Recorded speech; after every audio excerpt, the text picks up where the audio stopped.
recorded live in Jacksonville, Florida. This is Trivial Warfare. More than just a pub quiz, Trivial Warfare is your gateway to a worldwide trivia community. Join your hosts, Jonathan. We just described Ric Flair as Neanderthal Man and Planet of the Apes. Chris. Yo, we going down to Sesame Street. That's your impression of hardcore rap? Carmela. That would irritate the hell out. I'm like, I just want my groceries. My ice cream is melting. Ben. 4 halogens in that list. Oh my God. You were like, it's not the halogens. I'm like, no, Ben, no. Those damn halogens got me again. And the rest of the Trivial Warfare Army for another week of fun and games. Now here's your host, Jonathan Oakes. Hello and welcome back to another episode of Trivial Warfare. We are the podcast that takes the pub quiz out of the pub and brings it home to you. My name is Jonathan. I am here today in studio with Lauren Carey. Hello, Lauren. Hey, Jonathan. It is wonderful to have you here. You got to witness something that I don't think any member of the Trivial Warfare Army has witnessed before. You got to see me clean my cat's litter box. There was a little poop upstairs waiting for us when we got here. It was lovely. Spent the day at Hollywood Studios yesterday and got home and was late night, exhausted, and didn't clean the cat's litter box from the day. And so this morning when Lauren got here, we came upstairs and I realized it's still a mess up here. But I did get to have a fun moment with it. Lauren was so kind. Lauren brought me 2 French cruller donuts today, and it's one of my favorite kinds of donuts. And Sebastian saw the bag when she came in. From upstairs, I called Sebastian's name. I heard him say, yes. Like he thought I was going to invite him to come get a donut. What I handed him instead was a sack full of shit. And said, go take this downstairs and put it in the trash can. The disappointment was written all over his face. Oh, the joys of parenting. He could not have been more disappointed. I didn't mean to do that, but I'm so glad it happened. It was hilarious. All right, now, Lauren, yes. We have some marvelous guests today. John Liu is here. John is a fabulous guest. John, hey, how you doing? Hey, Jonathan. Hey, everybody. It is great to have you here, my friend. Sean Huang is with us today. Hey, Sean. Nice to meet everyone. Oh, it is good to have you here, my friend. And Nick Groves has joined us today. Nick just rolled on screen like an 80s icon that he is. Nick, how you doing? I'm doing good, and I'd like to say that could not be more on brand for Lauren Carey to be on an episode of this show and have it less than 5 seconds before the conversation turns to poop. Oh, completely unintentional, but I had no fear about worrying about cleaning the litter box or any of that while she was here. All right, so let's get to know everybody a little bit better. Lauren, we'll start with you. Tell everybody where you're from, what you do, and something fun about yourself. Oh, my goodness. Okay, well, I live in Jacksonville, Florida, which is why I'm in your house right now. In my house. And the hizzy. And what do I do? What don't I do, Jonathan? You don't come over here enough. It's true. That's true. I've got a lot of things going on, but what do I do? Well, I guess my day job right now is I'm a marketing copywriter for a large internet company. Okay. Which is actually a lot of fun. I get to write like ad slogans and like video scripts. That and sounds stuff. So cool. I'm having the best time. I came up with a script that I think I have to pitch to like our chief marketing officer at some point soon. Mm-hmm. And it has one of those wacky waving inflatable arm flailing tube men in it. So I get to say wacky waving inflatable arm flailing tube man to our chief marketing officer, which I'm very excited to do. That sounds amazing. Yeah. So, something fun about yourself. What is fun about me? Tell what is fun about me? About your podcast. Oh my gosh! I guess I should talk about my podcast, right? Okay, yeah, I know. Okay. She's a marketing person. I'm having to tell her to tell people about her podcast. There's something. Maybe I'm in the wrong job, y'all. No, you're not. Yeah. Oh, thank you. No, you're not. You're good. Yeah. Okay. So my brother John and I have a little show called the Beardow Podcast, where we talk about our 2 favorite things in the world: beer and Weird Al. Weird Al and beards. No, not beards. Not beards? Beer. Oh, beer. Beer, the Yes. beverage. You could start a supplementary podcast called the Beardow Podcast. It's about beards and weirdos. Okay, it could be the Beardow Podcast, Beards and Weirdos, and some weird beards. So you've had some interesting guests lately. Tell people about your latest show. Yeah. So for Women's History Month, I interviewed Lily Hirsch, who wrote the book Weird Al Seriously. That's cool. Yeah. And so she's on, and we're talking about the chapter of her book where she talks about Weird Al and his treatment of gender in music. So we actually got pretty academic talking about. I want to go home. Oh, I love it so much.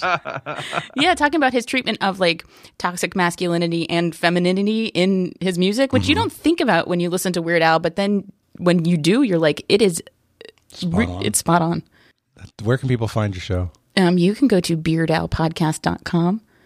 Highly recommended, beardowpodcast.com. Check it out. Lauren is one of our favorite people in the whole city, and her show is a lot of fun. Thank you. Absolutely. All right, now, John, tell everybody where you're from, what you do, and something fun about yourself. Hey, I'm John. I'm now a marketing insights analyst for a video game company. I'm in Santa Monica, California. And fun thing, I guess this is a lot of my life ties back to work, which is definitely something I got to figure out. But I've been listening to Trivial Warfare for 5 years. This is my 5th time on the show. I've actually changed jobs 5 times in that span. Holy crap, dude. When I met you, you were doing marketing stuff for, was it League of Legends, right? Yep, I'm back at Riot, although now I'm working on Valorant. Very cool. I've always thought that you had one of the cooler jobs. You get to do marketing for video games. And I know it's not like, ooh, you drive a fancy car and that makes you... No, but it seems like a lot of fun to market video games. And it really is. Yeah. And something fun about yourself. Yeah, that was my... No, that's your job. That can't be the fun thing. All right. Tell people about the Boy Genius thing. Oh, okay. So I've used this fun fact before, but I did graduate college at the age of 15. And I guess an ancillary fun fact, an anecdote I can tell about that is that my high school diploma is from a school that I did not take a single class at. Because, so I went to the Magnet High School in my city, right, where they, brought the quote unquote gifted kids and had them, centralized in one school. And the principal of that school would not let me graduate early to go to college. And after my dad argued with him for a few weeks, I went to college. They sent a truant officer to my house because I wasn't going to high school. And my dad ended up getting my local high school principal to agree to graduate me. So I transferred back to my local high school, went in there, signed some paperwork, got my diploma, and graduated from there without ever taking a single class. Holy crap. I remember when I met John, I was in California and he was living in Santa Monica at the time. I think you might still be in Santa Monica. Yep, same place. John and I ended up having some time to kill together. So we had a little mini road trip and he drove me around the hills out there and showed me the area and told me all about forest fires and why it was so dirty and brown. And then like 2 weeks later, he messages me and says, hey, you see that fire on the news? That's where we were. Crazy times. But John, it's good to have you here, man. I love you. It's great to have you. Always great. Always great to be on the show. All right, Sean, tell everybody where you're from, what you do, and something fun about yourself. Well, before that, I have a question for Lauren. Okay. Yes. What do you think of Daniel Radcliffe playing Weird Al? I love it. If Weird Al's behind it, I am like completely here for it. I actually did a big episode on the Beardow Podcast talking about the upcoming Weird the Al Yankovic story, so all of my opinions are there. That's over at beardowpodcast.com. That's correct. Nice to meet everyone. I'm Sean Huang. I live in Chicago. I graduated high school in a regular amount of time. I'm a physician specializing in geriatric medicine, but most of my time right now is spent in clinical informatics. Something fun about myself. Yesterday, we went to watch a musical. We watched Hadestown. Okay. How was it? Was this the touring company? It was the touring company. Okay. How was it? It was good. I'm not a musical super fan. I didn't know anything about Hadestown going in. I just knew it won a whole bunch of awards. So the first half kind of took some getting used to. But once it started rolling by the second half, I thought it was very, very good. I can't wait to see that. Would recommend. Yeah, I can't wait to see that. I went and saw Cats the other day because the touring company came in town. It was my first time with Cats, and boy, that was a stinking load of God, Cats is awful. I have the fortune of never having seen Cats in any iteration because I'm a dog person. Nick, I heard you react. No, it's just the standard trope of I laughed, I cried, it was better than Cats. I mean, I've seen a lot of musicals now in person from touring companies, and this was by far the worst, the least interesting and entertaining. Well, at least there were no buttholes like the movie. It's not that much better than the original. Wow, two jokes at the same time. Yeah, sorry. All right. Well, Sean, it is great to have you here. And Nick, tell everybody where you're from, what you do, and something fun about yourself. I am from Washington, D.C. I run a trivia company here in D.C. called District Trivia. I graduated high school in the appropriate amount of time. However, it took me 9 years to graduate from college. So, lots of people go to school for 9 years. You beat me. Something fun about myself? I mean, where to even begin? Mm-hmm. There's so many different potential options. I always like to say I wrote a book. So if you want to check that out, you can get it on Amazon.com. It's called We Don't Know Either. It's just a trivia book. Lots of fun trivia questions and trivia nights that you can play with your friends. I almost hit a home run at Wrigley Field. That was fun. I have made a half-court shot on the Portland Trailblazers court out in Portland, Oregon. I have had a very weird life. This is the most Nick intro ever. Nick is one of the more interesting people in the world. Actually, I need to get you and Taylor Farabee in a room because the two of you are significantly more interesting than I am. So hearing you guys talk about all the crazy stuff that's happening in your life would be a lot of fun. So I don't want to put any pressure on you guys, but I got to tell you, you're in episode number 366, right? Nick totally finagled this because he didn't show up for last week's recording when he was supposed to be in 365, and so I had to move things around. But now you're sandwiched with some pressure because you don't know this yet. Episode 364 features Austin Rogers of Jeopardy fame, right? Episode number 368 is going to feature Alex Jacobs of Jeopardy fame. Tournament of Champions. He was the guy who would just use his fingers and be like, I'm all in with his double Jeopardies. He's coming up on episode 368. So you four, I'm putting you at that level. Thank you, because this week you have Lauren Carey of Beardow Podcast fame, which you can find at beardowpodcast.com. And Nick Groves, accomplished author. See? That's right. So we're going to have a great time. That was a little pre-marketing for next week. But see, I felt inspired because John and Lauren are both in marketing. I don't want to be undone. But I think it's time for us to start. So let's get going with some Warm It Up, Chris. It's time to warm it up on Trivial Warfare today. And there's only one person who can warm it up for the TWA. And that's Chris. And sometimes Jonathan. And it's actually going to be warming up Nick today. Wait, I'm supposed to have a warm it up? You know that, my friend. I didn't even have to say anything. Today's Warm It Up, Chris, brought to you by Nick Groves, the talented, the good-looking, the amazing. You have another brother named Nick? I do, yeah. Oh. It's not me, different Nick Groves. Yeah, of course, obviously. So I started writing the questions for today, and I wrote a question for today's game that I really, really liked. And then I was playtesting it with some friends of mine, and they basically told me this is ridiculously hard. Nobody's going to get it, and it's not any fun. So I thought, you know what? This question would still make a fairly good Warm It Up, Chris. So that is where this came from. Being a Washington, D.C. native, one of I think there's 5 of us left in the entire city, born and raised here in Washington, D.C. Never left. I've been here my whole life. The town business, you know how all small towns are built around a central business. The town business for here is the United States government. I thought you were going to say grift. There's that too. I thought for sure. So your Warm It Up, Chris, is going to be a complete the list. I have 27 items on my list today. I want you to name an amendment to the U.S. Constitution. Any amendment. And just as a heads up before we start, if you say the First Amendment or just give me a number, you automatically lose 10 points in the game moving forward. Oh, no.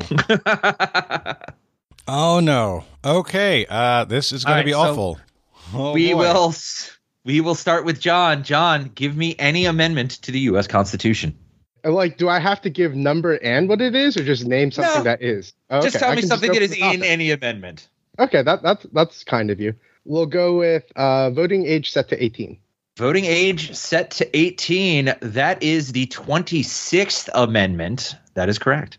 Who's next, Nick? Next is Sean. All right. We'll do giving Washington, D.C. citizens the right to vote. Washington, D.C. citizens having members in the Electoral College. That would be the 23rd Amendment. This is not at all going like I thought it would. That is correct. Next is Lauren. How about the one where women vote? One where women vote. Are you sure that's in there? It's got to be, right? I mean, that's an episode of Friends?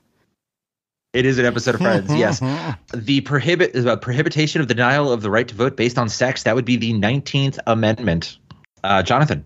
Since you're talking about prohibiting things, I'll go ahead and go with prohibition, the 18th Amendment, I believe. Prohibition, prohibiting the sale or manufacture of alcohol in the United States is the 18th Amendment. That is correct. Back to John. Congressional pay raises, limits on congressional pay raises. Congressional pay raises not being instituted until the following Congress takes office. Number 27. You are getting the tough ones right off the bat, those at the end. That was, by the way, the original question was about the 27th Amendment. That's how this whole thing started. Sean. I'm glad they're getting the tough ones because I don't know any of those. I don't know any of the early ones either. So. Yeah, I'm tapped out now. Oh, wow. Right to bear arms. Right to bear arms. Second Amendment. Definitely one of the early ones. Good work. Sean Lauren. has borne his arms for us on the show.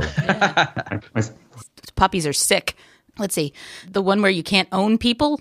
This is Prohibition of Slavery. Yes. Let's see. That is... I know it's definitely in here. I have to find it. So the 15th Amendment, 15? Prohibiting the denial of the... Oh, no, that's right. Never mind. No. Number 13. 13 abolishes slavery and voluntary servitude except as punishment for a crime. So fun caveat to that one. Wow, I didn't know about that last part there. Yep. Jonathan. How about free speech and right to assemble and all that jazz? Freedom of religion, speech, freedom of the press, freedom of assembly. The First Amendment, number 1. Very good. So 2 times through, everybody has gotten it correct to this point. You all didn't have faith in you. I did. John, round number 3. Income tax? Income tax. You're going to make me search the list now. 14. 14th Amendment, income tax. I'm almost certain. Yeah. Either 14 or 16. Yeah, 16. Income tax 16. Permits Congress to levy income tax. Number 16. Very good. Sean. Have we said quartering of soldiers? Not yet. Quartering of soldiers has not yet been said. That would be the... Which one is that? The 4th Amendment? Third Amendment. Restricts the quartering of soldiers in private homes. Very good. Lauren. Yeah, I told you I thought I was tapped out after the lady voting thing, and then I got slavery, but now I don't know anymore about this, and I don't know what to say. Jonathan, I can't even read that. It's okay. It's the same as lady voting, except that word. Oh, the African American voting. The 15th Amendment, prohibiting the denial of right to vote based on race, color, or previous condition of servitude, is correct. There you go. Number 15. Jonathan. Yeah. I'm going to go search and seizure. Search and seizure, number 4. Jonathan's now going in order. No. So everybody else should be afraid. Oh, my God. John. Interstate commerce? What about interstate commerce? I was just like, you got to give me more. To regulate interstate commerce for Congress. I'm going to need more. Shall not abridge the ability to go between the states with goods and services. Is that what you're going for, John? Something like that? Yeah, like the 8th Amendment, I think. The 8th Amendment, no, that is not. What is it? There is something about being allowed. Well, something about that. Yeah, it's just the right to like tax and control interstate commerce or regulate business that involves interstate commerce, business between the states. Oh yeah, it's making it a federal states regulate thing. their own shit, but when it's between states, Congress controls it.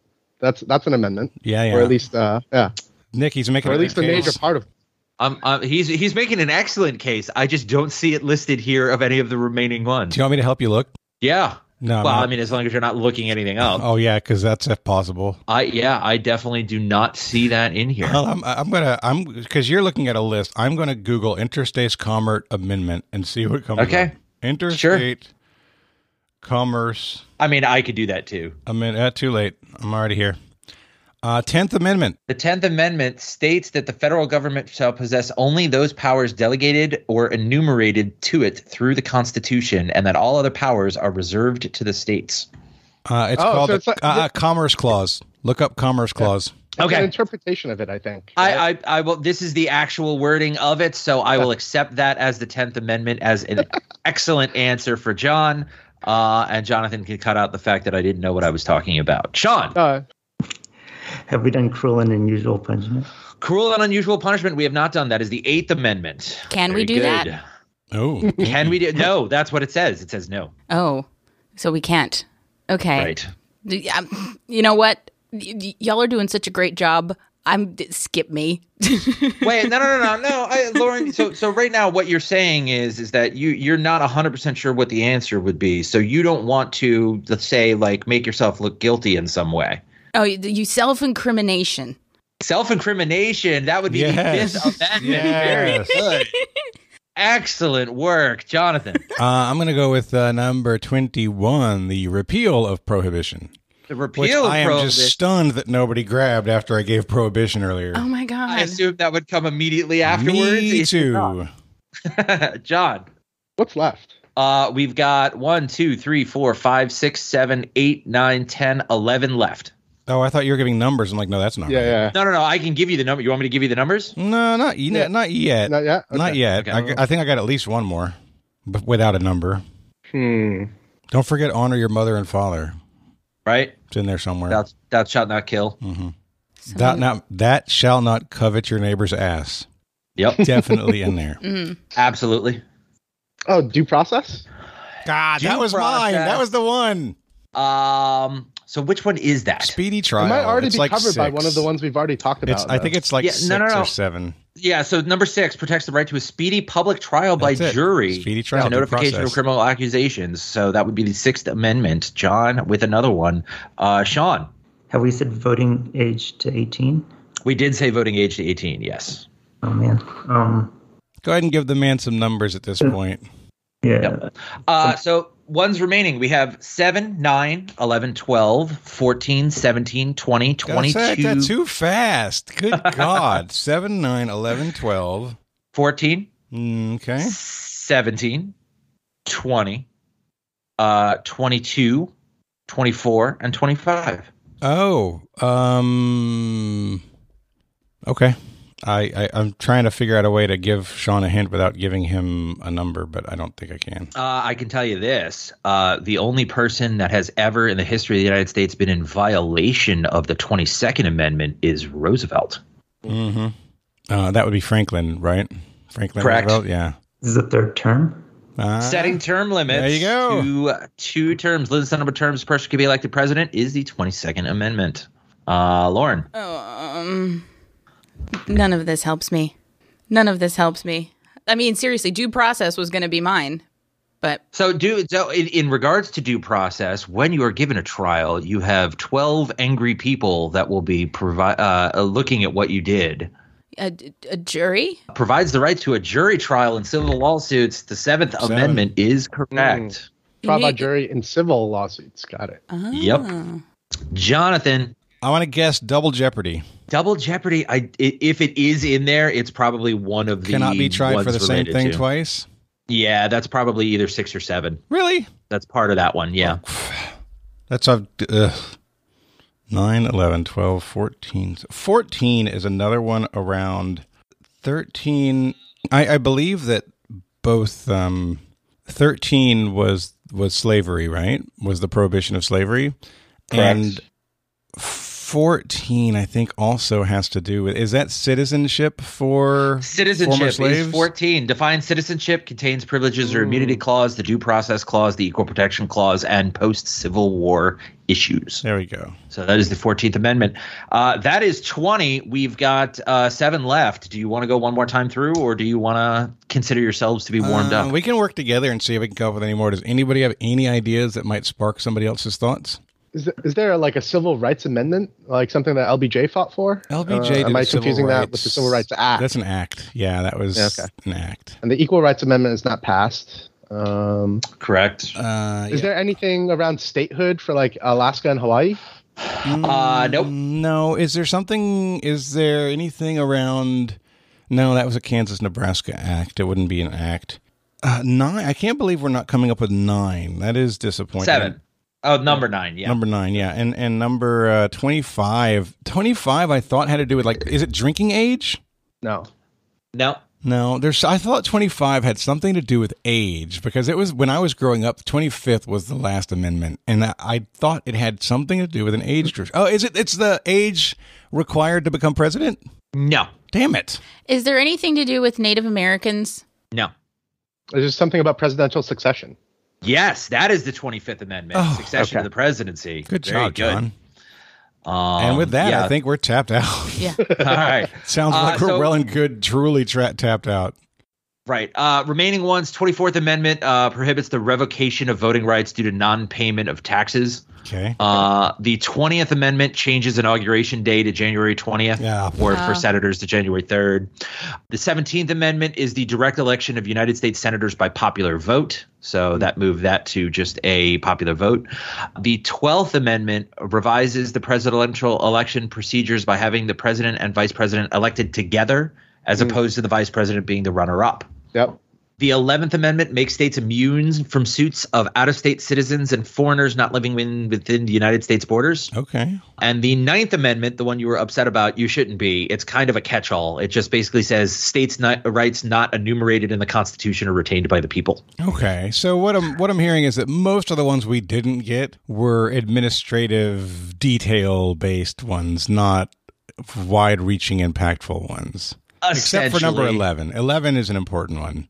You can't be sued by foreign governments. That's important. Right. Now, the fun thing, the reason I started this question was that, like I said, I wrote a question for the game and it was too hard. The 27th Amendment is technically the longest period of time between having it brought up and having it ratified. Was 202 years, 223 days. Yeah. So it was potentially part of the Bill of Rights, but they said, let's see what everybody else thinks. And then it took 200 years for Congress to say, we can't vote our own pay raises. Shocker there, jerks. Yeah, the funny thing is the shortest period of time was the 26th Amendment. So from the original announcing of what it was to adopting it as part of the amendments to the Constitution, 100 days, which again was the voting age set to 18. Well, so that one universally agreed. Pay raises for congressmen. No, that one's cool. We'll let that one slide for a while. All right. And that is your Warm It Up, Chris, with commentary by Nick. Guys, so we're going to have a ton of fun today. Before we get going, I want to let everybody know that you can keep the show healthy, strong, and going by going to trivialwarfarearmy.com. That is trivialwarfarearmy.com, and signing up as a sergeant or lieutenant or captain or whatever rank you choose to contribute to the show. Our most popular level is the $5 a month level. That gets you access to every show, with the exception of a couple of episodes where Nick was very drunk. Gives you access to every show in our archives. That's over 200 shows, and I'm about to, if I can make the time, I'm going to be moving another 100 or so into the archive. It'll be about 300 archived shows soon. So that's awesome. Also, our captains have the chance to come on the show, like Sean and John and Lauren and other people. Get the right to come on the show, which is a lot of fun for all of us. So that's trivialwarfarearmy.com. Sign up to become one of the best people in the world. This is going to be episode number 366. John and Sean are teaming up against Lauren and Jonathan. Nick is hosting, and it's time to play the game. Players. Oh, yeah. Y'all know what time it is. This is Mr. Literature himself, cordially inviting you to the game. This is 6 rounds of trivia goodness. 3 questions per round. Every right answer gets you 10 points. In the middle, we'll take a pause for the cause and ask a midpoint question worth up to 20 juicy points. After round 6, you can wager any or all those points you've been building up and take a shot at the final round. It's a series of theme-based questions we call the Gauntlet. It's just that easy, baby. But this game ain't gonna play itself, players. Let's get it on. All right, Nick, are you using Trivia-matic today? I am not using it today. I wanted to plug it a little bit. I know. Well, I'm excited. I'm excited. It's really cool. What the demo thing you sent me the other day, I got me kind of pumped up about it, to be honest with you. Can I break? Yeah, tell them. Okay, so Nick is a businessman. You guys, I think most of you who are listening probably have realized this at this point. Nick has been working on an app for a trivia company that he works for or works with or may own at this point. I don't know.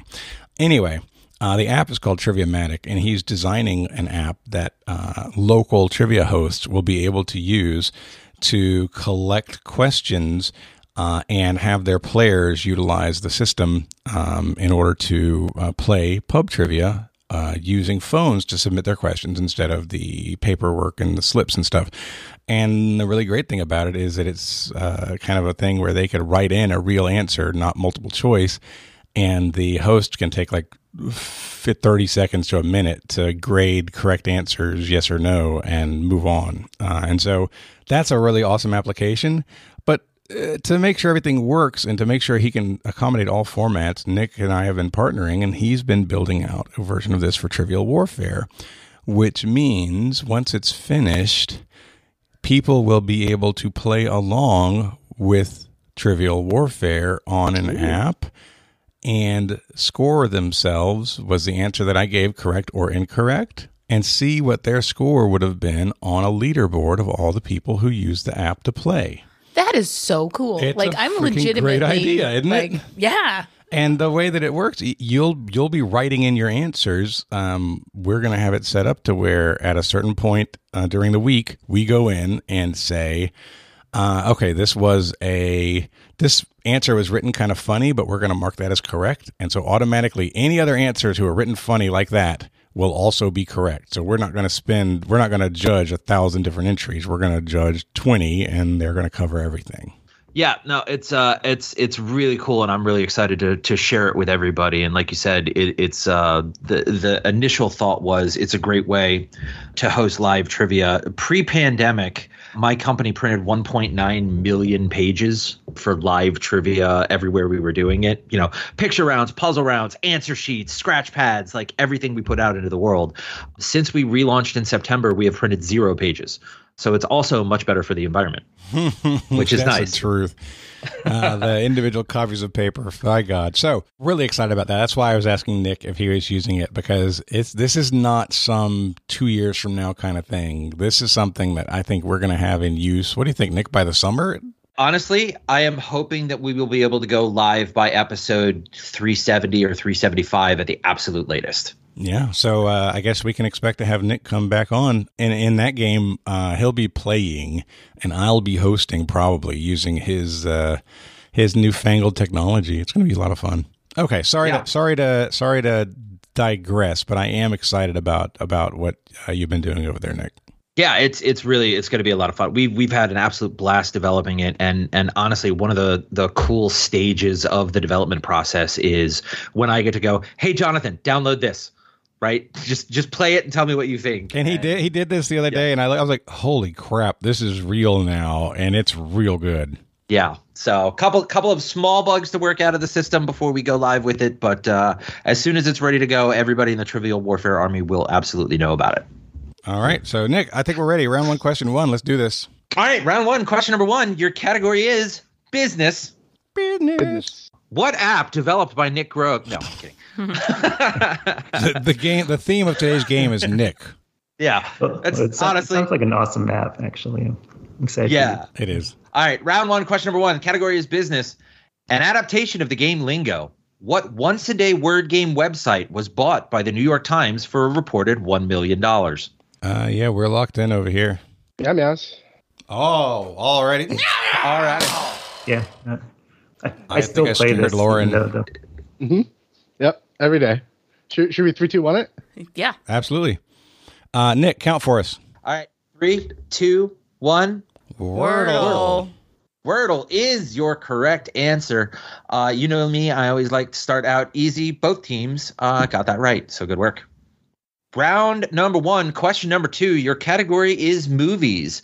And this question is brought to us by Jeff from RMT Trivia. Basically, I'm part of a Trivia Writers Co-op. If you are interested in joining the Trivia Writers Co-op, it's just triviawriters.com. We have a Discord channel where basically all we do is sit around and make fun of each other and help write questions for everybody's games. Jeff is one of the members of the group, and a lot of members of that group contributed questions to today's episode. So if you don't like the questions, it is their fault. Category is movies. In the movie The Pirates of the Caribbean, Curse of the Black Pearl, the crew of the ship are cursed for plundering the Aztec gold treasure originally belonging to which Spanish conquistador? Okay, we're going to lock in. Oh, this right, game is John gonna go and so much faster without all the typing. John and Sean, they are locked in. You can talk out loud. I've seen the movie. Okay. Yeah.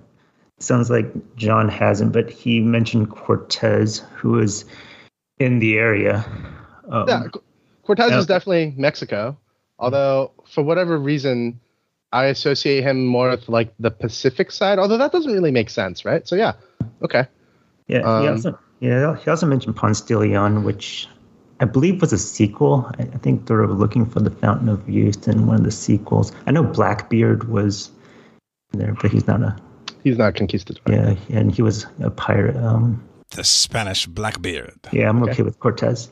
And then the other name that comes to mind is Pizarro, but I think he was like the Incans or something. Yeah, he was in South America. Well, although Pirates of the Caribbean, is that in Mexico? Oh no, it's the Caribbean. The Caribbean, yeah. I'm good with Cortez if you're good. Yeah, with I am too. The Pirates of Tierra del Fuego.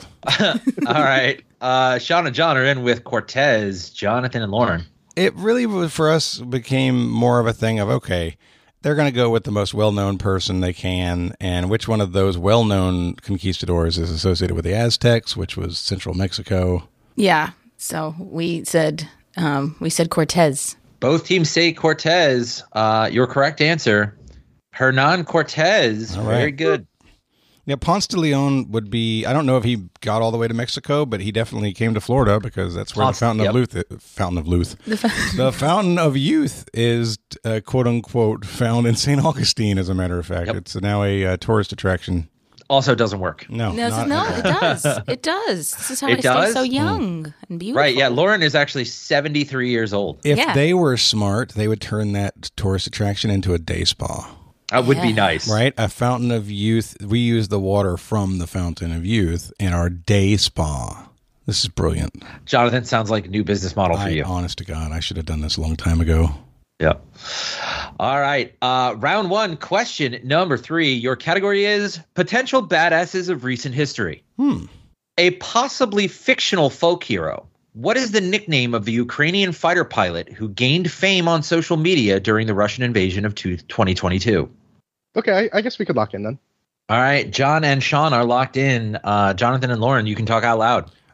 So this is just awesome for gender equality and showing that women can do everything that men can do. We're going to lock in with the Red Baroness. Yes. Yes, we don't have any freaking idea. All right, Red Baroness. Neither one of us is a current events person. Yeah, that would be helpful. Mm-hmm. John and Sean, what did you come up with? Yeah, I've been doom scrolling a lot, eagerly or uneagerly anticipating possible, world disaster. Nuclear annihilation. And I believe, and I think I've heard about the Ghost of Kiev. The Ghost of Kiev is correct. Oh, no. Great work there. So, score check? At the end of the first round, John and Sean have 30 points. Jonathan and Lauren have 20 points. And if there's more current events, we will fall even further behind. Yeah, we're going to be in big trouble. Mm-hmm. I just like the John and Sean rhyme. I like hearing that said often. Mm-hmm. Or it also works both ways, Sean and John. Sean and John. Yeah. Or Sean John. Yes. Was that That's a a Puff different Daddy thing altogether. Yeah. It's a clothing brand. line. All right, rewriting round 2, question number 1. All right, round 2, question number 1. Your category is elemental timing. What Science. Science.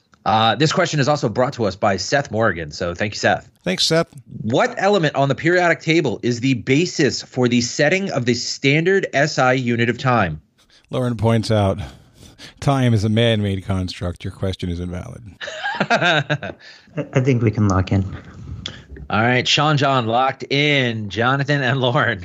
Yeah, we're struggling conceptually with this because neither one of us knows the standard SI unit of time. So, I mean, we know what SI units are, and we're assuming that this would be something that we're familiar with, a second, a minute, an hour, or whatever, right? If it's like, let's just take an example. If this is a second, if the second is the standard SI unit of time, how does an element play into setting a second, right? Again, yes, I have no idea. I don't know. The only thing that I could think of that involved an element in time was carbon dating. Mm-hmm. And that's about the half-life of carbon. So it's how quickly it decays. And it is something where it's like, okay, if you're looking at elemental decay and how quickly it goes from like one place to another, if that's how you set the time, okay. I don't understand how that could be a second, or a minute even. I have no idea. I don't know. I don't know either. I feel like I think carbon's our best answer. Okay. All right, we're gonna say carbon. Sean and John, what did you have? So the SI unit of time is definitely the second. And I know it used to be defined by like the distance or the amount of time it took light to travel a certain distance. But I think they updated it at some point to be based on atomic decay, like the amount of time it takes one atom to do whatever or something. But from there, like what element is it?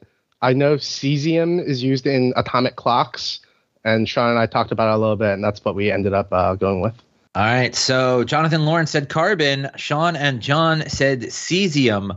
Your correct answer, first off, the SI unit of time is the second, so both teams were correct on that front.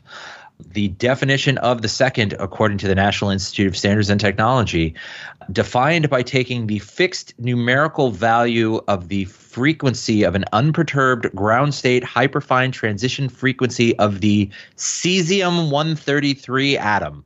Wow. So cesium is the correct That's answer. People with way too much time on their hand. It's like, hey, you know what? This is more accurate if we put all these constraints on it. So let's do that and sound fancy. Oh, yeah. Nick, I thought that we established that there was an amendment against illegal search and cesium questions. It's close. That would have been the 28th Amendment, not yet ratified. Oh, damn it. So I think one state left. Mm-hmm. All right, we move on. Round 2, question number 2. Your category is geography. Geography. Mm-hmm. Nicknamed the Majestic Mountain, the mountain peak pictured surrounded by stars in which corporate logo is Mount Artisanraju in the Peruvian Andes? Was that a question? Yes. What was the question? Which corporate logo? Oh. Nicknamed the Majestic Mountain, the mountain peak pictured surrounded by stars in which corporate logo is Mount Artisanraju in the Peruvian Andes? Okay, we're going to lock in. Yeah. Oh, yeah. We're about to lock in as well. All right. Well, Jonathan and Lauren got in first, so Sean and John, you can talk out loud. We're thinking Paramount, just because there's the mountain there.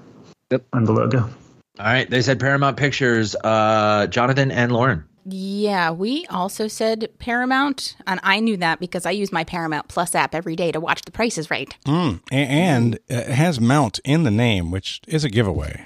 That is fair. Obviously, it's a terribly worded question by Nick Rhodes. Not nearly as bad as the last one, though, so you're getting better. And so now I'm bothered. If this is the correct answer, there's only one mount. There should be a paramount. There should be two mounts, a pair of mounts. So, all right, fun fact, Mount Arte San Raju in the Peruvian Andes is actually multiple mountain peaks. And if you look back at the original version of this logo, there are 3 peaks in the logo. What? It's only in recent times that they have updated it to the single peak. Your correct answer, Paramount Pictures. You know what? That's still problematic. It's also there's incorrect. 3. There's 3. It's not a It Paramount. should be Trimount Pictures. Trimount. Trimount. I'm going to try them out. I think the problem is somebody tried to mount and they failed, and it's just been a problem ever since. Yeah. Bad things happen whenever that's the case. Mm-hmm. Oh God. Yep. Round 2, question 3, Nick. Question number 3 comes to us from Randall from World's Best Trivia. Thank you, Randall. What's Randall's last name, Nick? Do you know? He said not to use it, so I don't know. I was going to say you're a bad friend, but apparently you're a good one. Yeah, I asked, and I do what they say. That's pretty much the way my friendship works. This is definitely the guy from Mallrats. Absolutely. Not Mallrats, Clerks. The guy from Clerks. Wrong Kevin Smith, Randall. Yeah, they all bleed together anyway. Right. They're all the same. All right, your category is pate. Pate. Oh, nice. The Mardi Gras dessert known as king cake traditionally has what item hidden inside? Yeah, we're locked in. All right, Jonathan, Lauren locked in. Sean John. Yeah, it's a baby. It's a baby inside of the cake. Small plastic baby. A small plastic baby. Any more qualifiers or descriptive terms you would like to use for your answer? It's a small miniature baby. Is that a prompt for another word to be correct, Nick? No, I'm just throwing stuff out there. All right, a small plastic baby. Jonathan and Lauren, what did you have? Yeah, I mean, it's a weeble, but it is a small little baby. I always thought of it as a little baby Jesus, but a small plastic baby is the way to go for sure. Yes, small plastic choking hazard of a baby. Mm-hmm. Yep. Taking tiny plastic objects and putting them in food, traditionally frowned upon. But for Mardi Gras king cake, the correct answer, a small plastic baby. Good work. Is it representative of baby Jesus, or is that just me adding a layer onto it? I don't honestly know. Why would you eat a small plastic baby? Why not? I mean, why not? No, I need a reason why. High in protein, low in fat. All right, Swift. I mean, what could go wrong? Score check. Score check at the end of the second round. That's another bad round for us, Lauren. We have 40 at the end of the round. They have 60. Perfect gain by Sean John so far. Apparently their trivia is as good as their genes. Going for the jinx, I see. The fountain of youth. That's right. All right. Round 3, question number 1. Your category is important government things. Oh, crap. Okay. Very, very DC question. Here we go. Yep. Who is the only non-human to testify before the U.S. Congress? All right, we're locked in. All right. Sean and John are locked in. Action. Jonathan and Lauren. I'm glad to be able to talk it out. Okay, good. Yeah. I feel like it's either somebody's dog or somebody's horse. And I know Caligula put his horse in the Senate, which is not the U.S. history, though. Actually, Nick, did you say U.S. Senate or did you just say Senate? I said U.S. Would you like me to reread the question? Sure. Who is the only non-human to testify before the U.S. Congress? Okay, so it's not a congressman; it's somebody testifying to essentially. I mean, if you're having a non-human testify, you're trying to validate that they have the ability to do something. I would imagine, right? Yeah, a non-human. Could it be a monkey? I mean, it could be, but which monkey and why? I mean, that is a good question. It sounds like he wants a name. You want a name, not a species, right? Yes. Coco, I was the going to say space monkey. Coco? Is it Coco? Is that a real thing? Coco. Robin Williams made Coco laugh. Okay, so we'll use that as a backup answer. Okay, that's fine. I'm Coco with that. God, grown. Could it? I feel like this is going to be some kind of thing where there was a hoax that Congress knew was a hoax but couldn't prove it and tried to get the animal in place to prove it. Now, like a magic act, like a horse that can do math is a thing I remember. We are He didn't say animal. He said non-human. Yes. What other non-humans do you think might testify before Congress? Well, how could any Did a tree testify before Congress? I am Groot. Mm-hmm. Maybe. No. I think it's going to be an animal. Okay, then it's going to be an animal. An animal. I'm just saying. Right now we got Coco. We got a counting horse whose name I won't be able to pull. Okay. Jumbo the elephant I don't think ever went before Congress. No. I mean, God, could you imagine getting it in the building? Mm-mm. No. And when he takes a dump on the stand, my God. Oh, God. I know. I mean, I think there's some turds in Congress. I think due to the fact that we need to name the animal, it has to have a specific. Then we got to name. go Coco because we don't have a better answer. I think so. I think we do have to go Coco. I don't think Coco's right, I don't but either. I think it's a name. It is. All right, we're going to lock in with Coco, the chimpanzee or ape or whatever the heck Coco was. Coco's a gorilla. Right. Coco the gorilla, then. That's Jonathan not a space Lauren. gorilla, then. I was talking about the space chimpanzee. Oh, no, I don't know that name. Great. We're still going Coco. All right, Jonathan Lauren, log in with Coco. John and Sean, what did you have? It was a puppet. It was Lamb Chop. All right. The reason why I remember that is because the New York Times crossword puzzle once accidentally put it down as Kermit, but the answer was actually Lamb Chop after they checked it. Wow. And yeah. In support of PBS, I think. I think that everybody listening might have felt the earth move under their feet from the rolling of my eyes on finding out that answer. If it's right.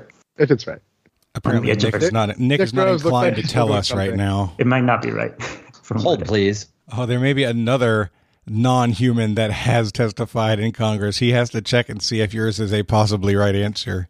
Whereas for ours, I'm pretty sure he knows.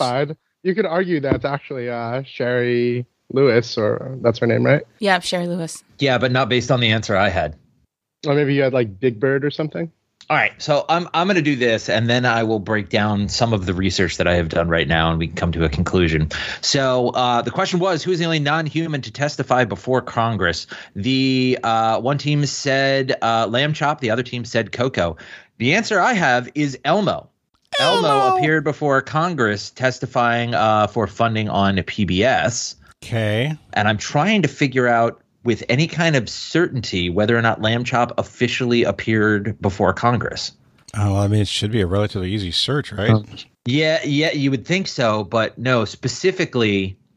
Can I help Google for it? Is that fine? Sure. Yeah, go for it. I mean, so here's what I'm coming up with. Technically, Lamb Chop has never been listed as somebody who has appeared before Congress. Lamb Chop did appear before Congress as part of Sherry Lewis's testimony in regards to what she was saying, and she did use Lamb Chop to give a part of her testimony. Yeah, I was seeing that too. Yeah, but Lamb Chop specifically not listed. It's Sherry Lewis that is listed. Elmo is specifically listed. So as the person testifying. Nick, I've got I think here- you got to give credit for that. I've got here on Congress.gov on the congressional record, it says Sherry Lewis was kind enough to testify and Lamb Chop provided a separate statement. Correct. That is what I have. Even if it's, I mean, honest to God, even if with what you're describing, if Lamb Chop talked to Congress while sworn in, then that's a right answer whether they list it or not.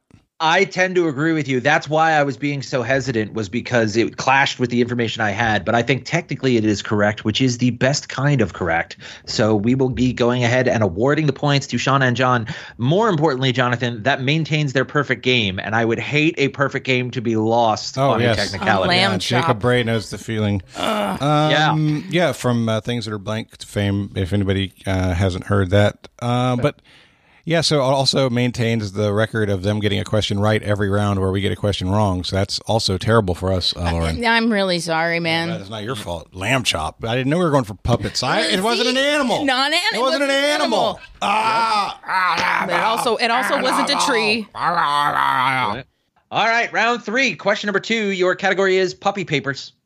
From the comics, what breed of dog is Marmaduke? We're going to lock in. I don't know what she's writing, but it's going to be right. All right, they are locked in. John and Sean. Great Dane or Bloodhound? Yeah, I have no idea. Go for it. Okay, out of those, let's go with Great Dane.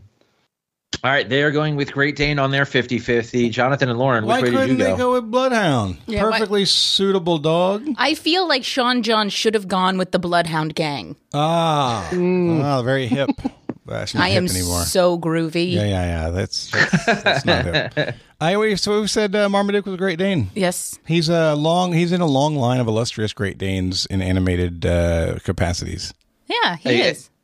He is a Great Dane, is what you're saying? Yes, he was Great Danish Dane. and he was awesome. All right, Marmaduke, both teams answered Great Dane. Both teams are correct. Marmaduke is a Great Dane. Good work. Nice job, Sean. Thanks, Sean. All right, round 3, question number 3. This is leading up to the midpoint. Therefore, in honor of hashtag Team Ben, your category is, I was told there would be no math. Math. Your question. What is the highest 2-digit prime number? I hate math. Okay, let's lock in. All right, Yeah. Sean and John are locked in. Jonathan and Lauren. Is there any way to... Oh, that's not right. Oh, That's not right because not that's right. divisible by 7. is it? Sure is, because 7 times 10 is 70, and 7 times 3... No, that's 21. 21, 28. No, it's not 7. Okay. Do you know any mathematical process for determining if it's prime really quick? Like the divisible by 3 is the I two know digits divisible next by to 3, each and I know other? divisible by 2, and Okay. divisible by 5 makes sense. Okay. So, I just would like to be sure. We're thinking about the number 97, which feels like it might be a prime number. let's go through the 90s, shall we? How Well, do you mean? Because 91 is 90 possible as an answer, too, 91 right? is possible as an answer. TGIF was on the air. Yeah. So what It's not about... 92. It's not 93. What not 94 what things are divisible by, or what things that end in 7 are divisible by something? 9 and 3 gets you 27, right? 27, 77. 27 and 77. 11. Mm-hmm. 12s it can't be. 13. What if you did 13 times 8? No, times 7. That'd be 70 plus 21. That would be 91. So 91 probably isn't prime because 13 times 7 should be 91. Yeah. Yeah, I think 97. With this, that is what, literally just popped into my head. It can't be 9 because 90. 9, 8, 7. It's not 7, 6, 5. It's not 6, 4, 3, 2. Yeah, I think we got to go 97. I think we do have to go with 97. All right, we're going to say 97. All right, Jonathan, Lauren in with 97. Sean and John, what did you come up with? Yeah, I mean, there's nothing else to be said. We said 97. Woo. 97 is correct. That was a lot more math than I was expecting and a lot more discussion for a question. So excellent work, Jonathan and Lauren, coming up with a minute and a half of discussion on what was supposed to be a very simple question. You Good work. don't like to miss very simple questions because you didn't check your assumptions. Absolutely, It's true. 100%. Correct answer is 97. Good All job. right. And at the end of the third round, they've put a whole round between us, Lauren. It is 90-60. Sean and John are in the lead. It's okay, man. All right, your midpoint, a very simple question is your category. I don't believe you. In addition to the screw and the lever, what are the other 4 simple machines? What's a machine? It's a machine, man. It's a machine. In addition to the screw and the lever, what are the other 4 simple machines? 5 points apiece. Okay, we'll lock in and let you guys talk. Okay. Well, we know inclined plane is one of them. Lauren suggested pulley, but I don't think that's simple. I think that's more complex because it has multiple elements. But it is, I mean, maybe the foundation of a pulley. Pulley. Because like a lever is something that uses, you put it over a fulcrum and lift, right? I love the word fulcrum. Mm-hmm. So a pulley is essentially a rope lever, for lack of a better word, right? Mm-hmm. We're not sure if wheel would be there. I don't remember wheel being on the list. No, I don't But it's remember. better than anything. It's better than the nothing we have. It's better in than the most nothing cases. that we have. Is it 4 answers or 5, Nick? 4 answers. 4 answers. These are all so simple, right? They're very basic things. I know. And I'm like, I'm being bad at talking because I'm trying to picture the page in my 3rd grade textbook where I Okay. learned these things. Yeah. So I'm looking up as if it's going to be there, but it's not. Oh, she's writing something down. A wedge. I like a wedge. Yeah, sure. We can talk. I didn't have to write it. I like wedge. I do like wedge. Okay. Antilles, good fighter pilot. Everybody likes Red 3. Red 3? Let's not forget Biggs. Nobody forgets Biggs. Come on. I can't shake him. Inclined plane, wheel, wedge. It is not pulley. What else is there? Why did he give us lever? What a jerk. Yeah. That was a jerk move. Giving us a lever. You could say that giving you lever screwed you. Grown. I see something. There's something with some kind of a ball. The Great Pumpkin. Something with a ball. Is it a wheel? Is it a wheel? It might be a wheel. I mean, what is the ball? I don't know. All I know is I'm seeing is an it illustration something sitting of on top of a ball? Like a flat thing on top of a ball? Maybe. Because like a wheelbarrow is an inclined plane on top of a wheel. Yeah. The axle itself, could it be an axle? I don't know. It could be an axle. But is that... I don't know. I'm having a really... I'm just pleased that I pulled wedge. Mm-hmm. Oh, well, why don't we use that and see? Because I think axle is more likely than pulley. Okay. We'll say inclined plane, wheel, axle, and wedge. Which, I mean, honestly, these sound like, except for inclined planes, sound like a hip 90s grunge band. The people inside of it, the guitarist is Wedge, you got Axel, the lead singer, and Wheel, obviously, is the bassist. Wheel. And their album is called Inclined Plane. Yes. Right. Or Simple Machines. Oh. No, that's better. That's the name of the band. That's better. Yeah. That's better. All right, so they are in with inclined plane, wedge, wheel, and axle. John and Sean, what did you have? We're not super sure either, but we also came up with inclined plane, wedge, wheel, and then we went with pulley as our fourth. Oh, and I dismissed pulley because it seems more complex than simple should be. All right, so your correct answers, in addition to the screw and the lever, which I always think these simple machines are weird because a screw is just an inclined plane around an axis. Right. Right. A lever is just a inclined plane on a fulcrum. Yeah. Right. It's exactly what I said earlier. Yeah, they're all the same things. So your correct answers: an inclined plane, a wedge, the wheel and axle are one simple machine combined together. Are we going to get credit for that, at least for one of them? And the pulley. Ah, oh, damn it. A pulley is just a wheel and axle with a rope over it. That's not simple. That's complex. For the record, I wrote that immediately. She did write that. Right. So what we're going to do there is 20 points to the team of Sean and John for all of them, 15 points to the team of Lauren and Jonathan. I give you wheel, but not axle where pulley should have been. Wow. Wow. Wow. Wow. Whoa. Whoa. At the end of the first half, the score is 110-75. Sean and John have a strong lead. All right, everybody, that is the end of the first half. Before we go on to the second half, I want to let you know that today's show is sponsored by Family Sounds. This is, the third week now that we're advertising for Family Sounds, and it's because we love them. We think they are great. This concept, I hope you're listening. I can't get enough of it. Now, here's a way. Let me tell you the concept first. So Family Sounds is a company that works with customers to record their stories, their spoken word memories, and their thoughts into a podcast format, right? And they don't just put a microphone in front of you and tell you to talk. They talk to you about it. They spend time with you, and they help you organize how this is going to be done. And then they take that information, they take what you give them, and they work it into something that's going to sound really great. I've told you about what I wish I had been able to do with my father and other parts of my past, but I want to point out that it's not always just about capturing your thoughts or capturing the thoughts of your loved ones as they reach an advanced age. Family Sounds can help you capture your kids' voices. Think about that one for a second. This is one of the reasons why I got so excited when they told me the concept.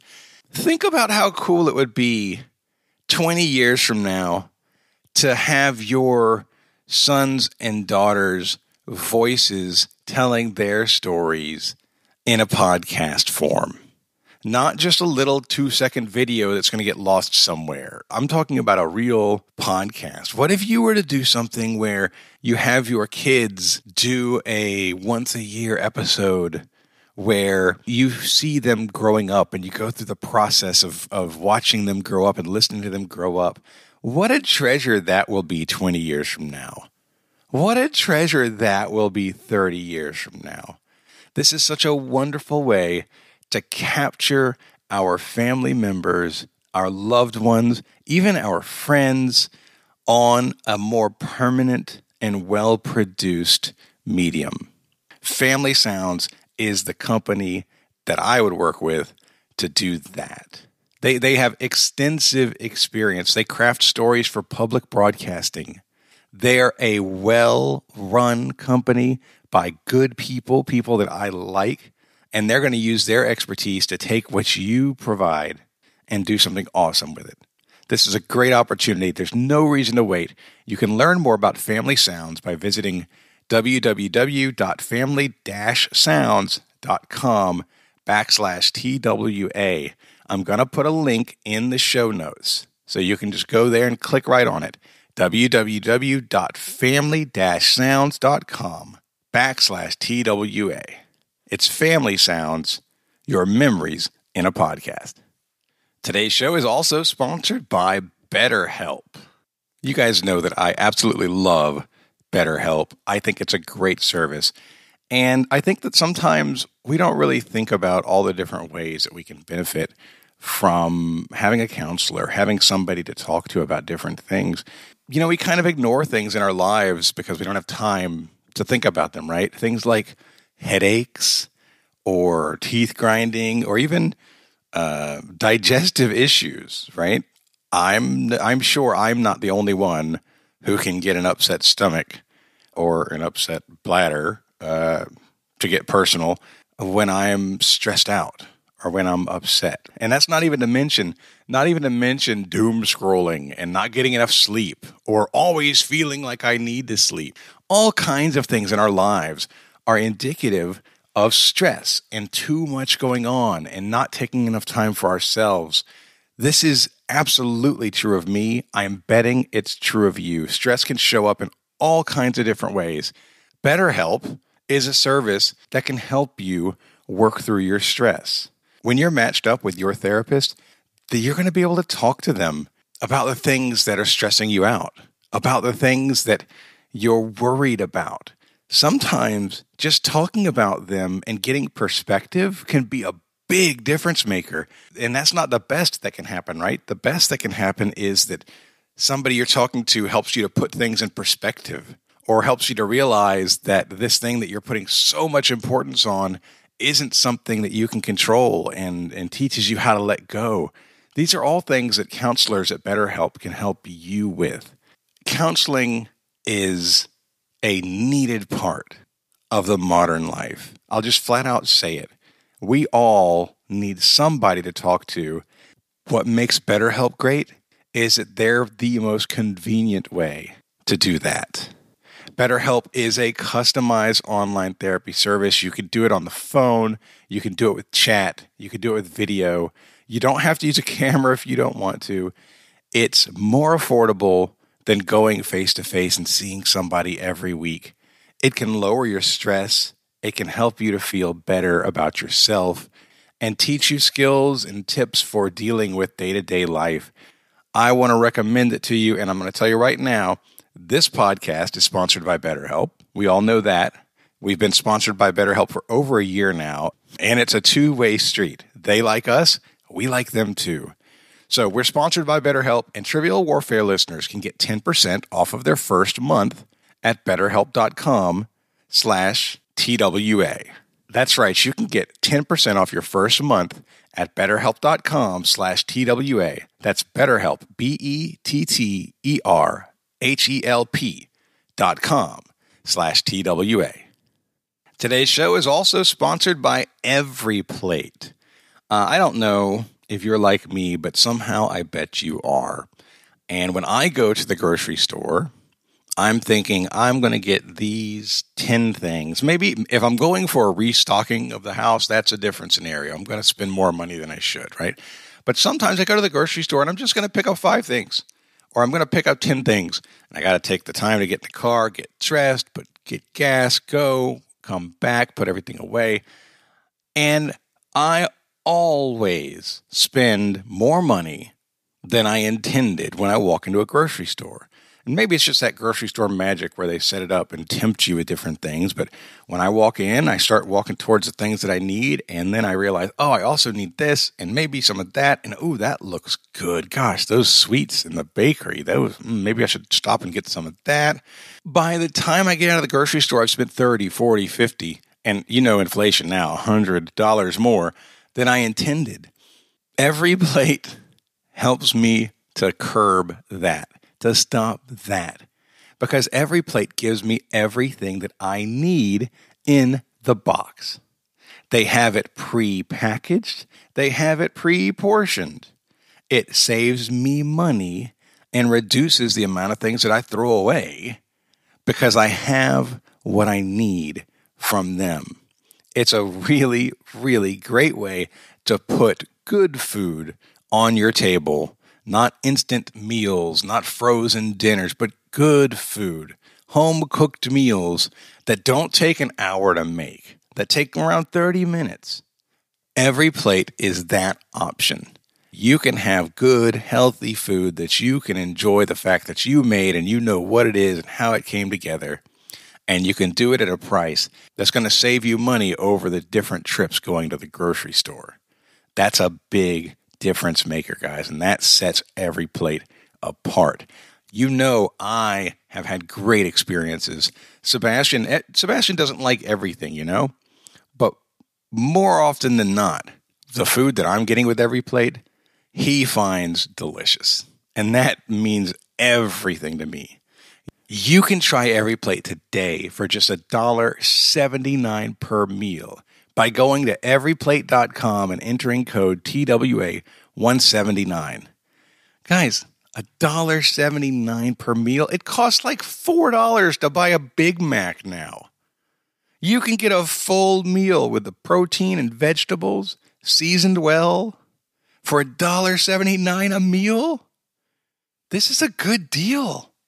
Get started with Every Plate for just $1.79 a meal by going to everyplate.com and entering code TWA179. So pop open your phone, everyplate.com, TWA179 is your code. Let's make it happen.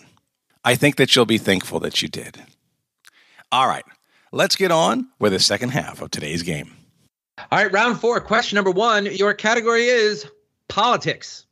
Oh, my God. We replaced all the music questions with politics questions. Love it. Love it.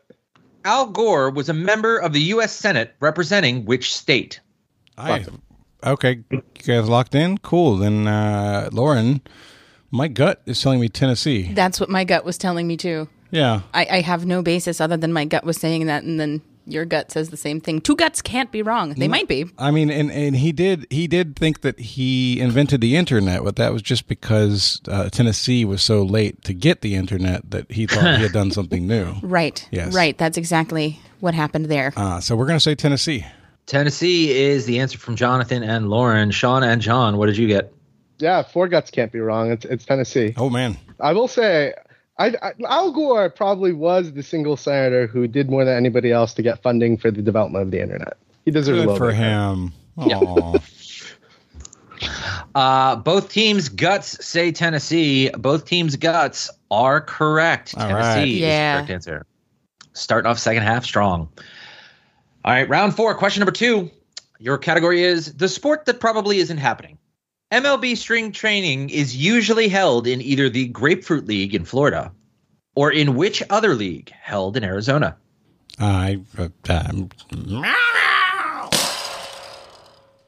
It's this. All right.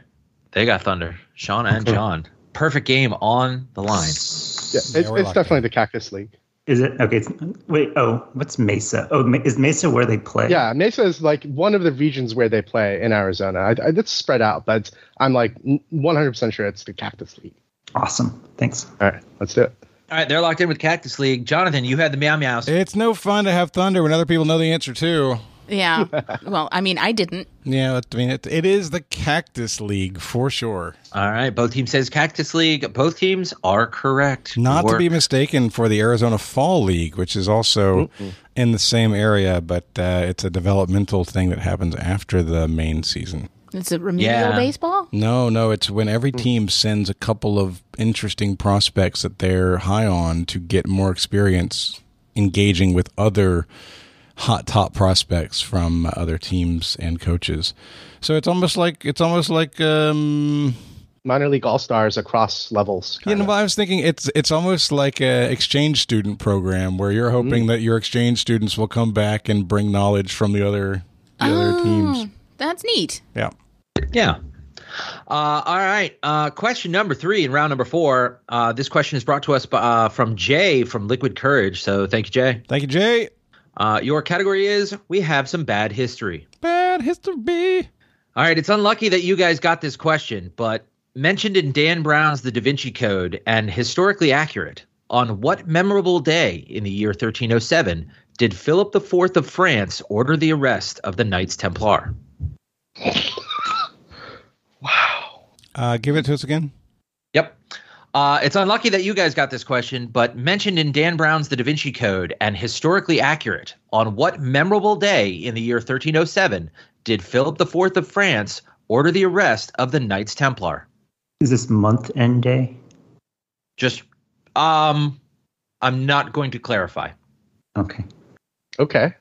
Okay. Well, then we will lock in. Yeah. Good enough. All right. They're locked in. Jonathan and Lauren, you can talk out loud. Okay. So I think that the reason Nick wouldn't give an answer to do we have to give month and day is that if you give the day, he'll probably give you credit. But if you get the month and day, maybe that's more right and the other team won't get the credit. I don't know. Maybe not. But 13 obviously is the unlucky number. Unlucky. But he also said memorable day. And there's no reason to say memorable in that question unless it's a clue. And so I'm trying to figure out what month could be related to a memorable event, memory, right? Like Remembrance Day is a thing. Memorial Day is a thing. Remember the 5th of November is a thing. I mean, we could just say the 13th. That can't be. I mean, the 13th is not a good enough answer in my book. No. Unless there's maybe there's a special name for it. Or maybe it is the same date as our Memorial Day. Or Canadian Remembrance Day. Or Boxing Day. Unlucky. What else? Other than 13, what else is unlucky? Oh, Jay has us going too deep. Yeah. With conspiracy here. I read the Da Vinci Code, but it was a long time ago. I have not read it. I did see the movie. The only reason I wouldn't go with November 5th here is because of the unlucky clue at the beginning. Mm-hmm. Mm-hmm. I couldn't just say, hey, let's go with the 13th day. Yeah. That's not a day. It's not a day. So maybe it feels like it must be, maybe there's a name for a day. All right, I need an answer. So the 13th day of the year would be January 13th, which is Epiphany, when the wise men found Jesus. So, I mean, maybe that's memorable. I don't know. I'm pulling at things. All right. Well, which would you rather say? Would you rather say January 13th or November 5th? I'll leave it to you. Oh, my God. I'm stuck on 13. I feel like let's just say January 13th. Okay. We will answer January 13th. All right. January 13th is their answer. John and Sean, what did you have? So I read it too a long time ago, but after Nick said that he can't say anything about month and day, me and John went with the unlucky, but not necessarily memorable Friday the 13th. Your correct answer is Friday the 13th. Oh, good job. That's a good get. That's a really good pickup, Sean. Yeah, good job. Really good pickup. Yeah, that was exactly why I would not specify what I wanted to look for. Because if I said, immediately when you asked the question, I was like, I'm looking for the day of the week and the date. And that would have immediately given it away. Yeah. Can anybody check and see if January 13th in the year 1307 was a Friday?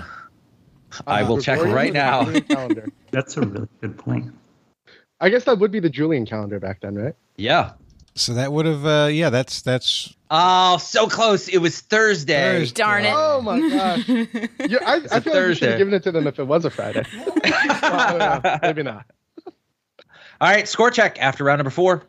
It's 150 to 95. Jesus, they're still perfect? No, it's not 150. It can't be. Yeah, it is. Their I'm sorry. potential is 140. 140. Yeah, I gave them 30 points for the midpoint because that would be a mistake. I think they did an incredible job with it. That's so. why. Huh? All right. At the end of the 4th round, the score is 140 for Sean and John, which is a perfect game. No shit. Really, truly, honestly, not missed a single thing yet. To Jonathan and Lauren's 95, which is not a great score, but it ain't bad. Nah, I'm cool with it. Oh, it's a good score. It's a great score. It's just not perfect. Mm-hmm. I'm still perfect. It is 45 points away from perfect. That would be correct. Yeah. All right. Round 5. Question number 1. Your category is foreign exchanges. Which upscale London department store's Latin motto means all things for all people everywhere? I think we can lock in. All right. Sean, John locked in. Jonathan and Lauren. Well, this feels horrible. So Lauren and I are, we're dancing around the idea that we don't know a lot of English or British department stores for sure. Stores, no. The one that sounds like a British department store does insurance, we're pretty sure, which is Lloyd's of London. I don't even think I can name there's Joseph A. Smith or Joseph A. Bank or whatever, but that's not everything to everybody. Is that men's clothes? Yeah, it is. So that's not everybody. No, it's not a jewelry store. It's not any of the stores that I would think of. It's not that. And it could go down the path of like an Aldi, but that's either like Danish or some German thing. Something like, right, and that's a grocery chain. Mm-hmm. And that's not all things either. I can't think of a British store that fits this. You would think that something like this would have a robust online business. Yeah. What is the British Walmart? No idea. Literally, I think we're going to be stuck answering Lloyd's of London because we can't think of any other thing that even has a right name for it. Yeah. This is very frustrating. Maybe the insurance business is an expansion of a different business. That was a department store. Do they insure all things for people everywhere? Like they'll insure Jennifer Lopez's ass. Well, deservedly so. Well, sure, but that's all things. Who wouldn't? Yeah, for all people. Yeah. Jennifer Lopez's ass is all things for all people everywhere. You want to go with that? We don't have anything. Jennifer Lopez's ass or Lloyd's of London? Lloyd's of London. Okay. Yeah, we can go with all right, we're going to lock in with Lloyd's of London. All right, they are locked in with Lloyd's in London. John and Sean, where did you end up? Yeah, we didn't really know. So I've been to London one time. Sean, you've been to London, right? Just once or more than once? Yeah, just once. Yeah. Brands that came to mind, Harrods, right? That's like a London department store. Selfridge, I think, right? And Sainsbury's came to mind. But we really had no reason to go with any of those. We're confident those are all at least like UK store brands. Harrods was like old, famous kind of, and maybe like they're old enough to have a Latin motto because not that many people have Latin mottos these days. So we went with Harrods, but no real confidence. All right. John and Sean went with Harrods. Jonathan and Lauren went with Lloyd's of London. Your correct answer and maintaining the perfect game is Harrods. Harrods is correct. Wow. Nice work. Good job. I don't feel so bad because I've never even heard of that. I have heard of that, but it was not going to be something that came to my mind this morning. Yeah, this is one of the things that my wife and I have decided is that in 13 years, roughly, when we retire, we will be retiring to London for 3 to 4 months out of the year. We will be summering in the UK in London for the remainder of our lives. And every time we go, my wife actually studied abroad in London. Meat pies from Harrods on walking through the city, absolutely incredible. Love it. They got everything you could possibly want. All right. Round 5. Question number 2. Your category is storage devices. Storage. Not for nothing, but Pandora's box was probably a mistranslation. According to the original text, what kind of vessel most likely contained the horrors she unleashed? How specific should this? Well, Not specific. Okay. General. Okay, let's lock in. All right. John and Sean are locked in. Jonathan and Lauren. We have 3 things that we're thinking about right now. The first thing that we wrote down was urn, because it contains spirits. And so why not have something to do with the dead containing spirits? Another one is bottle. Like if everything was stuck in a bottle and you put a cork in it, then that's sure. And then the last thing we wrote down just a minute ago was lamp, because it could be like the foundation of rubbing a lamp to release a genie as a mythology kind of story. We do think, Lauren, we said that it has to be something that does have a lid. Yeah, it has to be some kind of a sealed vessel. So like vase wouldn't work. Right. Or a bowl. Right. And Pandora's bowl. I want to get rid of bottle because I don't feel like it's... No. I don't feel like it's austere enough. Yeah, we corked the spirits of whatever the negative spirits are. We just put them in a bottle and popped a cork in it. Yeah, I finished the wine and I put all those spirits in there. So I want to eliminate that. The lamp is compelling because it could be the foundation of the genie story. Right. And the not for nothing. Yeah, I don't know what the not for nothing, how that fits. That means you could translate that as saying for something, but that doesn't, how do you use that as a clue? Was there death in Pandora's world before this happened? Was death one of the things she unleashed? This is a creation story, right? Yeah. So maybe they didn't have urns because they didn't have death. Right. Yeah. They wouldn't. Yeah. Like what came first, death or the urn? Like death. No doubt, death. That's definitely a death. Yeah. Definitely death. I mean, lamp was the last thing we thought of, but it makes sense. I don't know about that, but it makes enough sense. I do like that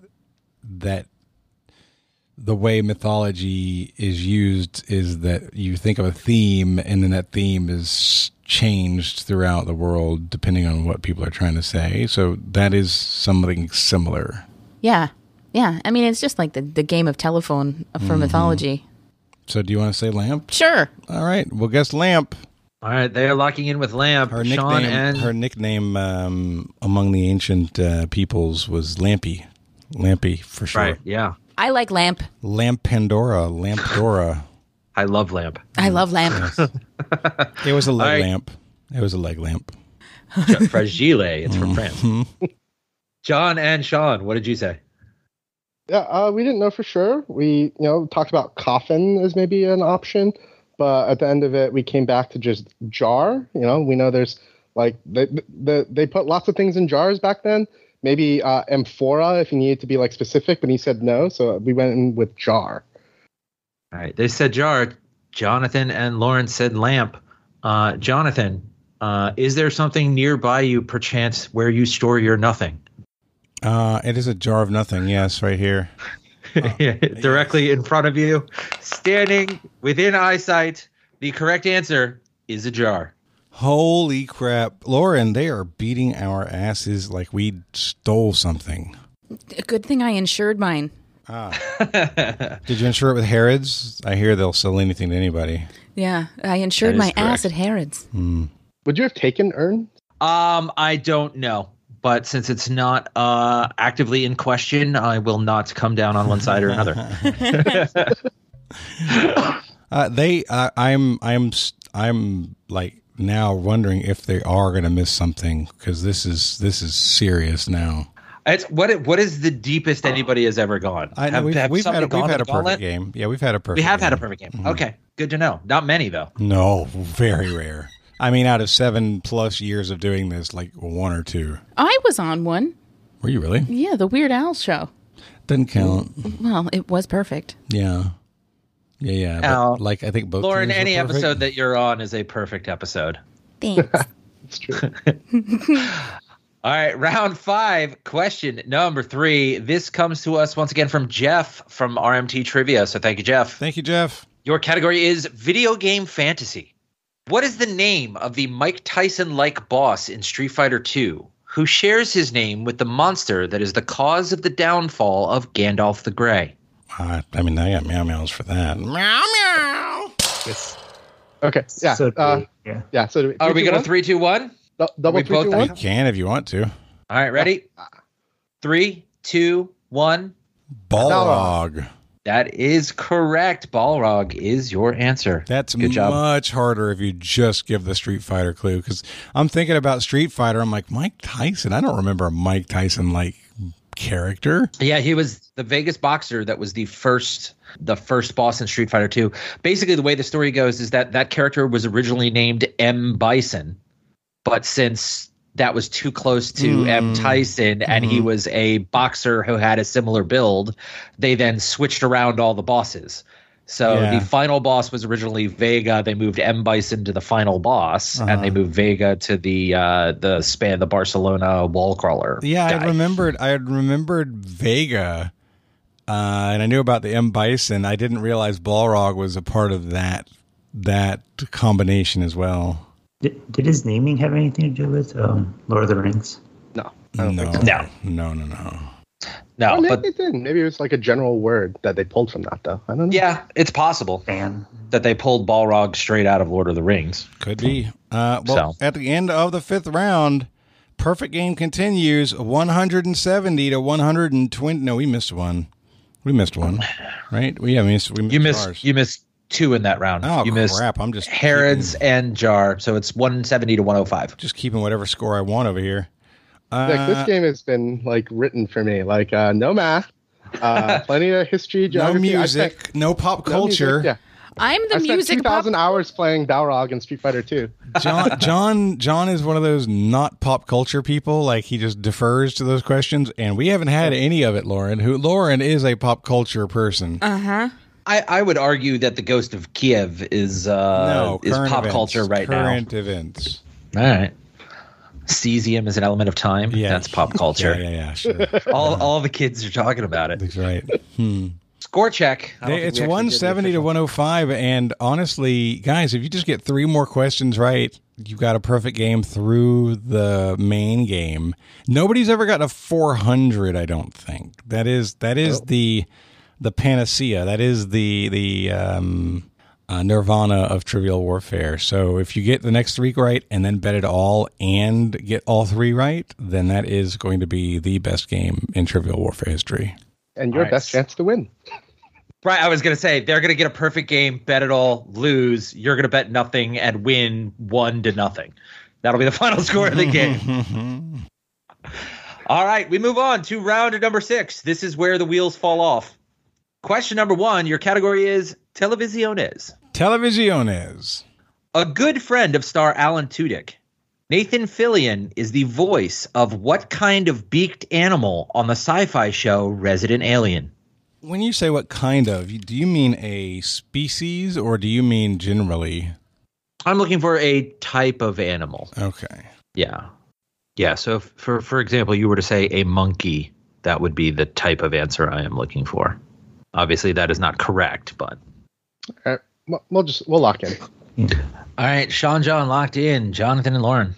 So based on the description of monkey, that at that level, that's the same as saying like bird. So instead of trying to find a type of bird that this Nathan Fillion character would be, it becomes more of a question of what kinds of animals have beaks, so that you can pick a beaked animal, right? So we have the parrotfish, which has a beak. We have squids and octopi, so cephalopods. Some of them have beaks. Turtle, the reason I'm saying a turtle doesn't have a beak is that a beak has to be distinct from the rest of the face. And with a turtle, while it's a beak shape, it's still just part of their face. It's still just part of their face. Yeah. And I also don't think Nick would have written a game where one answer was Wordle and another was Turtle. The Wordle Turtle. That is a great logo for Wordle, though. That's going to be a gauntlet in the future, though. Rhyming words, for sure. It could be that it's water-based, and it could be octopus or squid. Yeah, it could be. Like, I have seen maybe 2 episodes of this show. Which is way more than I've seen. I've never heard of this show. Yeah, so like based on the premise of it and what the main character looks like in alien form, I believe I used the term squiddish. Mm-hmm. He looks a little squiddish. So why don't we say squid? Let's just say squid. All right, we're going to say squid. All right, they say squid. Sean and John, what did you say? Yeah, neither one of us have seen this show. I think octopus or squid would be a great answer. We didn't even think about it. We just thought of birds and went with parrot.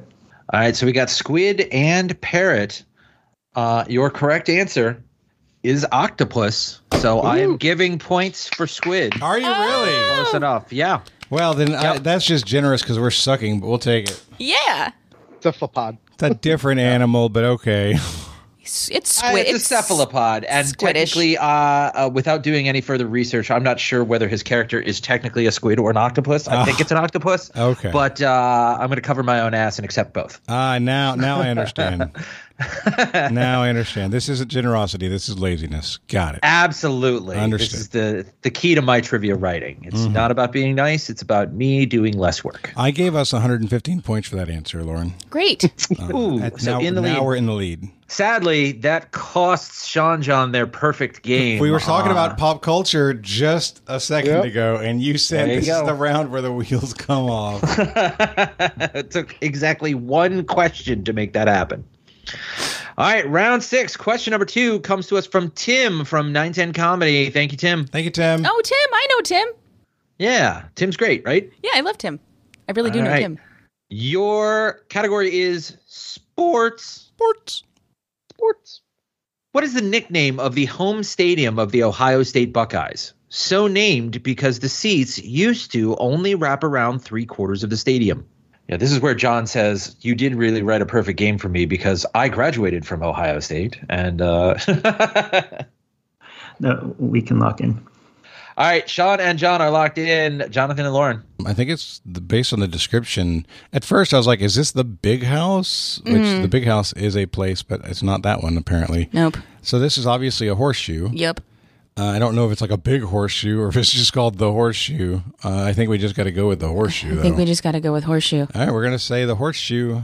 All right, they have locked in with horseshoe. Sean and John, where did you land? Yeah, I've seen it. It's huge. We also went with horseshoe. Both teams said horseshoe. Close is good enough. Horseshoe is the correct answer. I know the joke is good when Jonathan groans and tries to stop himself from laughing. That's how I know my jokes are good, too. When Marcella and I are together, she loves to... By the way, she doesn't think I'm funny at all. Our sense She is correct. Our sense of... Well, I have 366 episodes that say differently. There is a distinct difference in senses of humor there. But every once in a while, she will laugh lightly before turning it into a mocking laugh. And that's when I know that it was really funny. You've got her. Yeah. Absolutely. All right. Well, speaking of femme fatales, round 6, question number 3. Your category is movie geography. Graphy. In Casablanca, Ingrid Bergman's character shares her last name with which Swedish city? All right, we're locked in. All right, Jonathan and Lauren locked in. John and Sean, you are free to talk out loud. I don't think it's Stockholm. That doesn't quite make sense. Sean suggested Malmo right away, which that sounds like a last name, and I know that's a Swedish city. It's got the bridge to Copenhagen. I'm trying to think of other Swedish cities. Me too. I feel like I know of at least one more, but it's not coming to me right now. IKEA. Put enough consonants together and you'll get close. Should we just go with Malmo?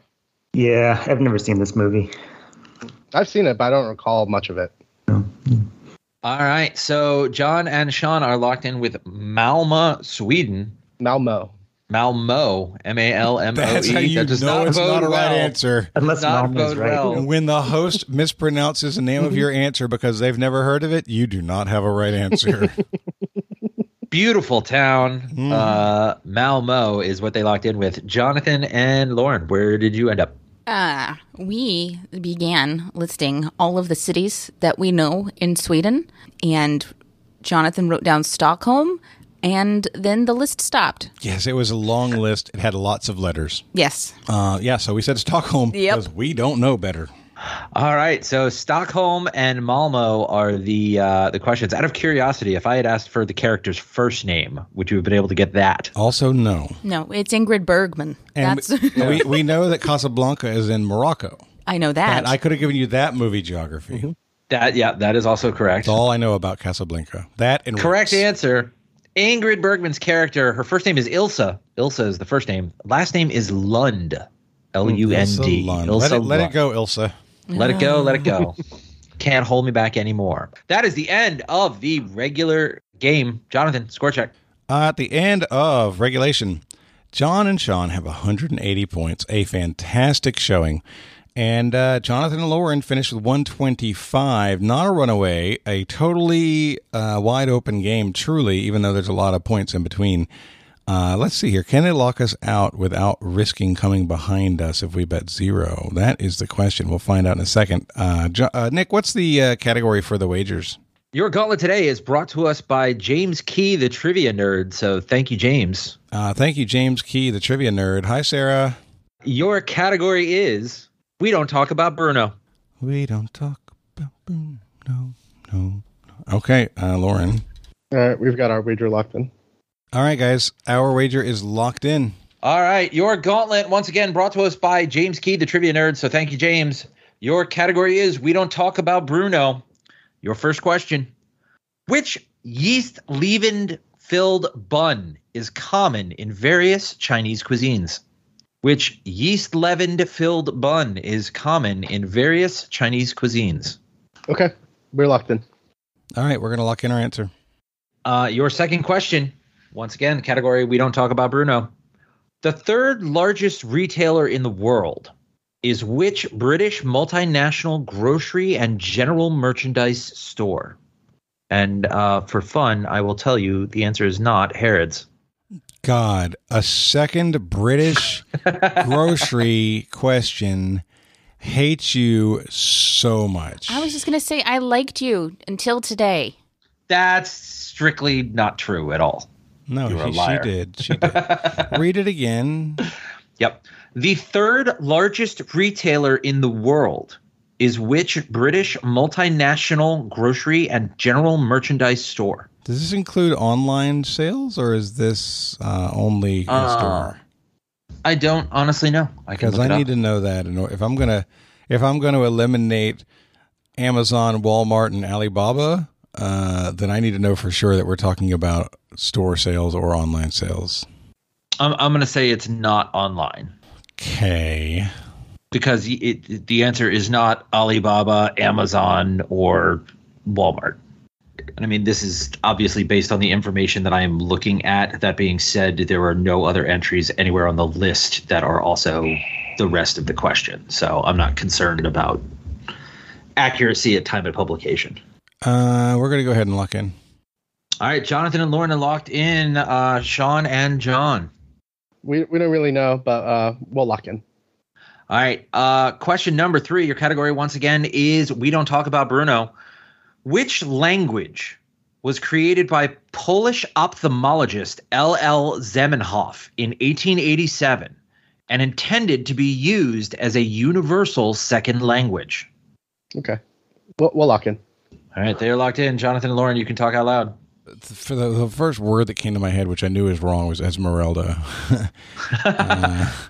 And I was like, it's something like that sounding. I think it is Esperanto. I think that is where we're going. And if Esperanto is right, what the hell was this category? Because I never picked up on it. Yeah, I have no idea. We thought that the answers might all be people whose first name or nickname was Bruno, and the last names would make up their answers. That seemed like a really great way to do a category.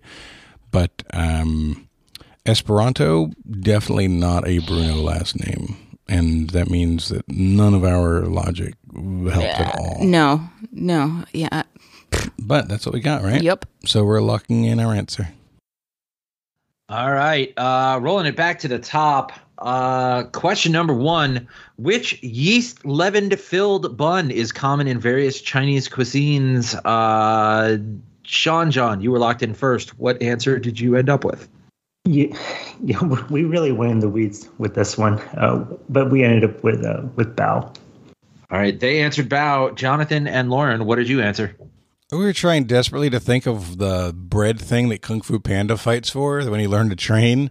Could not come up with a name for that to save our life, but Lauren did have a word that was in her head. I wrote down bao, so it's bao just twice. Bao. Both teams said bao. All right, question number 2. The third largest retailer in the world is which British multinational grocery and general merchandise store? Jonathan and Lauren, what did you answer? So this is where we had nothing, and we even in the first answer, we were like, okay, Bruno Kirby, Bruce Willis's nickname is Bruno, Bruce Springsteen could be a Bruno, Bruce Campbell could be a Bruno. Maybe the answers are all going to be people whose last names were last names of a Bruno or a Bruce. And so we didn't have any answer because neither of us is familiar with London or the UK or anything in it. Or the stores. Tesco does strike a chord as a thing that exists, but nothing. So we said Kirby. Kirby. Is that with a K or a C? K. Also had a chance to have been Kirby for the first answer, too. We were thinking the video game character looked a little bit like a little yeast roll. Yep. Okay, so they said Kirby. John and Sean, what did you answer? We didn't really know. We locked in with Tesco because that's a British grocery we've heard of. In the first round, we were like, what is this theme? Maybe it's like B and O, like first and last letter. Then we got to this one, and we were like, we can't think of anything. So we just went with Tesco. The theme either. No. Okay. All right, so their answer was Tesco. Question number 3 in the category of We Don't Talk About Bruno. Which language was created by Polish ophthalmologist L.L. Zamenhof in 1887 and intended to be used as a universal second language? Sean and John, what did you put? Both of us immediately came up with Esperanto. All right, they said Esperanto. Jonathan and Lauren. Yeah, we also both said Esperanto. All right, answer is Esperanto. One more time. Question number 1. Which yeast-leavened filled bun is common in various Chinese cuisines? The descriptive term from Kung Fu Panda, it was strictly a bean bun. A bean bun? Yeah, it was a sweet bean bun that they were looking for. That being said, it absolutely what they drew, what it actually was, what a sweet bean bun was, it's a type of bao. Bao is your correct answer. Oh, I assume bao is acceptable as well. Yeah, very much so. Sure. Very much so. All right, your third question. Which language was created by Polish ophthalmologist L.L. Zamenhof in 1887, intended to be used as a universal second language? Both of you immediately on this. Both of you got it correct. The correct answer is Esperanto. Good job. So knowing Esperanto and bao as correct answers to these questions, guys, does anybody have a clue about the category? I think I do now. What? It just ends with O. Nick? Maybe. We don't talk about Bruno. Your correct answers all end in O. Bruno. Bruno, bao, Esperanto. And question number 2 from the Gauntlet, the third largest retailer in the world, is which multinational grocery and general merchandise store? Jonathan and Lauren answered Kirby. Sean and John answered Tesco. Anybody want to make a bet on which one of those is the correct answer? Worst theme ever. Oh my God. Could there be a more misleading theme? Correct answer for question number 2 is Tesco. So your answers for the Gauntlet: bao, Tesco, and Esperanto. John and Sean got it correct. Jonathan and Lauren did not. Did not, and there's no drama when the team that's ahead gets it right and the other team doesn't. So we can go ahead and tell you that we wagered 61, thinking that you would bet relatively conservatively. So we will lose 61 points, and that puts us somewhere roughly around, what's that? 64. 66? 64. 64, I'll take your word for it. Yep. All right, so we finished with 64. John and Sean, you had 180. What are you going to add to that? Yeah, so, despite the rough round 6, we had a really strong game, so we decided we should play as if we were going to get the questions right in the gauntlet, so we went to lock you out with 71. Holy moly. 71 points. With the final score of 251 to 64, your deserving champions of today's game are Sean Huang and John Liu.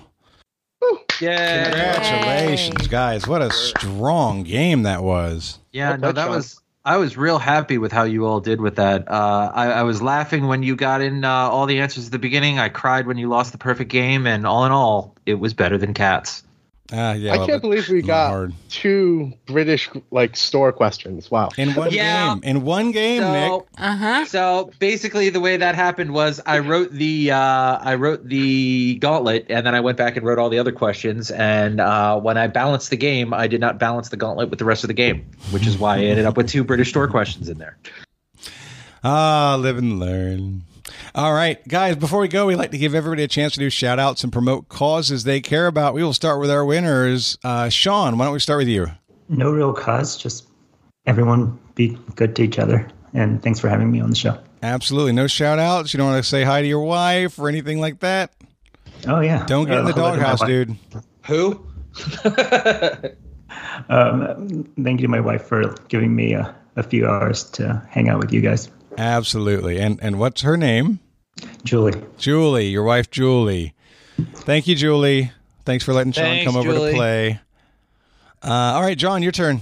I'll do something topical and shout out the people of Ukraine. It's a horrible time in the world right now. It's kind of unbelievable that this is happening in our lifetimes with a democratic country being invaded by somebody with full military force attacking civilian cities. My heart goes out to them, and I encourage you to donate to the International Red Cross or other cause of your choice to support them. Absolutely. Thank you, John. Lauren, over to you. I just want to say hi to everybody. Hi, everybody. Everywhere. That is what I would say if I were spinning the wheel and the price is right. Because, he says, do you want to say hi? And I'd just be like, hi, everybody. Hi, everybody. And hi, Weird Al. Hi, Weird Al, indeed. Beardowpodcast.com. Could you spell that for people? It's beer like the drink, BEERD. That's the thing. Alpodcast.com. There you go. Beardalpodcast.com. That's correct. Oh, it's podcast.com. Yep. Beardalpodcast.com. Okay, yeah. Not just beardal.com. No, because I feel like I like calling my show the Beardow Podcast. I like putting the. And Nick, finish up with you.